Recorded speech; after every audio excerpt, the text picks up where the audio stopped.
ఏమో, అమ్మంటే అంతేనేమో. ఆ చేతికి గోరింట పూస్తే గోళ్లకు రంగులద్ది వేళ్లతో సరసమాడే భార్య నుండి పాపకి గుచ్చుకుందని గాజులన్నా వెయ్యని బోసి చేతులు ఆడదెప్పుడైందో.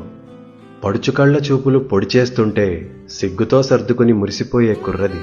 పరాయి మగవాళ్ల మధ్య పట్టించుకోకుండా కొంగుని కప్పి ఆకలి తీర్చే తల్లెప్పుడైందో. సరదాలు సరిపోక మొగుణ్ణి గిల్లిపెట్టే వనిత, సరిగా నిద్ర కూడా లేని ఒంటరి యోధురాలెప్పుడైందో. ఏమో, అమ్మంటే అంతేనేమో.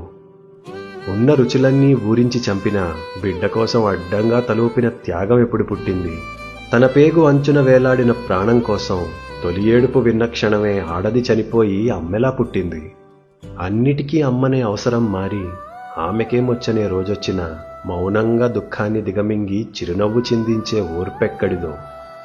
కన్నీళ్లతో పాటు కర్తవ్యాన్నిచ్చి కళ్ళొత్తుకుని బిడ్డని సాగనంపిన మనవలిని ముద్దాడి అమ్మకే అమ్మయ్యి అండగా ఉండేటి బలమెక్కడిదో. 7 పదుల వయసు మీద పడినా, చిక్కిన చేతులు ముడతపడినా, ఆకలిగా కొడుకొస్తే బువ్వ పెడదామని గుమ్మంకేసి చూసే జాలెక్కడిదో.